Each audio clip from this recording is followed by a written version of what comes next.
In the vast landscape of animated television, few characters have captured the essence of teenage girlhood as authentically or as hilariously as Tina Belcher.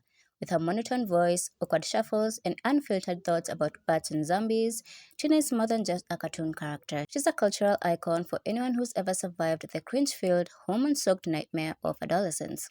She is the patron of weird girls and the queen of unrequited crushes. Tina's physicality alone is a masterpiece of secondhand embarrassment. Her stiff posture, hesitant gait, Hey, what grade are you guys in?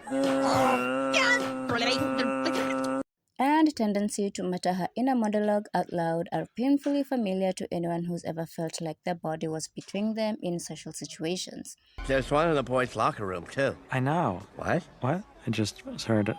Whether she's practicing her sexy walk or accidentally moaning in public while daydreaming about Jimmy Jr., Tina embodies the mortifying ordeal of being known and still somehow persisting. Her awkwardness isn't played for mockery, though. Unlike other teen girl caricatures who exist solely as punchlines, think Megan Griffin, Tina quirks are celebrated. The show treats her with affection, allowing her to be strange, horny, and earnest all at once. In a world that often dismisses teenage girls as either vapid or ridiculous, Tina's character is a rare validation of the fact that it's okay to be a mess. Let's talk about Tina's libido, cause boy oh boy does she have one. Through her elaborate erotic fan fiction about zombies and boys' butts, Tina's sexual awakening is gloriously bizarre. She's not the coy, demure teen girl often depicted in media. She's blunt about her desires, even when they're embarrassingly specific. I want there to be a moment where I see Jimmy Jr. across the room and we're pulled toward each other. We meet under the disco ball and we kiss until our bodies and souls become one. Okay. And it's my first kiss. And it's perfect and I remember it forever. What makes Tina's horniness so refreshing is that it's hers.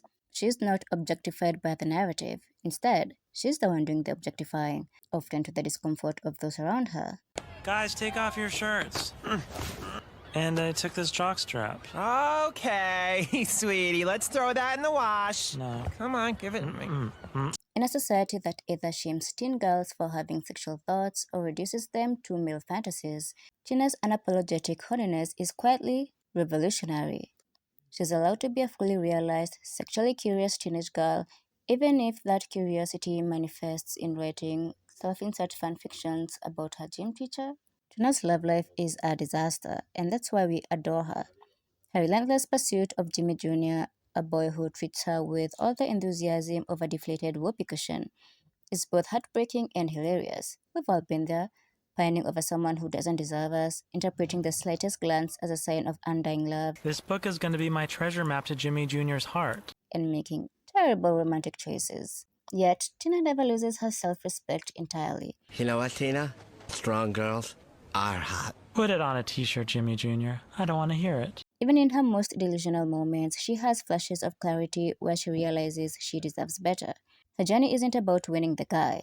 It's about slowly learning her own worth, even if she backslides into writing more zombie erotica along the way. Tina Belcher is more than just comic relief. She's a beacon for every girl who's ever felt too weird, too awkward, or too much. In a media landscape that often flatters teenage girls into stereotypes, Tina is allowed to be everything: cringy, confident, desperate, brave, and endlessly herself. She's the girl who moans at the sight of a well-formed calf muscle, the girl who practices confidence by talking to her own reflection, the girl who writes self-indulgent fiction and owns it. In other words, she's us, just with more zombies, and that's why she's iconic.